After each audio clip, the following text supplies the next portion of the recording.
तो भाई और बहनों, इस 1 मिनट में आपको मैं नेफ्रॉन के दो टाइप्स बताने वाला हूँ। सबसे पहला है कॉर्टिकल नेफ्रॉन और दूसरा है जक्स्टामेडुलरी नेफ्रॉन। बचपन से हम नेफ्रॉन पढ़ते आए हैं, लेकिन किसी ने हमें बताया नहीं कि इसके भी दो बच्चे होते हैं।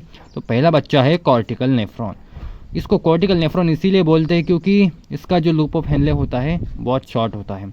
बहुत शॉर्ट होने के कारण क्या होता है ना, ये जो मेडुलरी के अंदर ज़्यादा घुस नहीं पाता, वो बस कॉर्टेक्स रीजन में ज़्यादातर रहता है।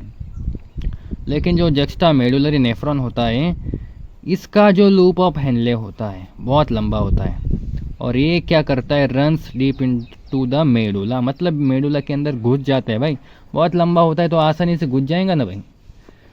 और ये जो है वो शॉर्ट होता है तो ज़्यादा लंबा नहीं है, फैल नहीं सकता, इसके टांगे लंबे नहीं हैं। जहाँ तक जाएगा बेचारा, जहाँ तक जाता है वहीं तक जाता है। तो ज़्यादातर ये कॉर्टिकल रीजन में इसका ज़्यादातर हिस्सा होता है, इसीलिए इसको कॉर्टिकल नेफ्रॉन बोलते हैं। लेकिन ये जो जक्स्टामेडुलरी नेफ्रॉन होता है, इसका जो लूप ऑफ हेनले है वो लॉन्ग होता है, जिसकी वजह से ये मेडुला में जाता है, डीपली जाता है भाई, सिर्फ जाता नहीं डीपली जाता है। तो उस नेफ्रॉन को क्या बोलते हैं, जक्स्टामेडुलरी नेफ्रॉन। ये बात आपको क्लियर होनी चाहिए।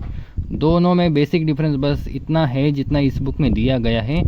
अगले मतलब जब हम बड़े हो जाएंगे, अभी हम छोटे हैं, तो जब हमको ज़्यादा अक्ल आ जाएंगी तो हमें शायद थोड़ा और ज्ञान दे देंगे वो। लेकिन अभी बस इतना बताया गया है कि एक शॉर्ट होता है, एक लंबा होता है।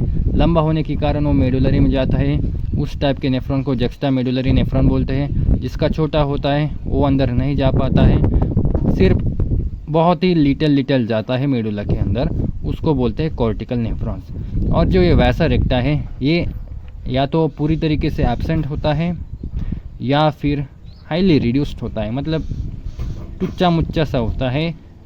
ये जो वैसा रेक्टा होता है इन द कॉर्टिकल नेफ्रॉन्स, ये बात आपको थोड़ी सी पता होनी चाहिए कि जो वैसा रेक्टा होता है वो एब्सेंट होता है कॉर्टिकल नेफ्रॉन में, और अगर पाया भी जाता है तो very reduce kind of structure का होता है। इतना बस इस वीडियो में, ज़्यादा मैं बताऊंगा नहीं, क्योंकि एक बार में एक चीज़ अगर आसानी से दिमाग में जा रही है वही भगवान का बहुत बहुत भला है। राम जी सबका भला करें। और क्या ही कह सकते, अगले वीडियो में अगले 4 मार्क का अपन कुछ ना कुछ डिस्कस करेंगे। तब तक के लिए लाइक करो, सब्सक्राइब करो जो भी। और अगर किसी को कुछ भी मतलब किसी के पास बहुत ज़्यादा ज्ञान है तो कमेंट सेक्शन में शेयर करते रहो भाई, मज़ा आएगा पढ़ने में।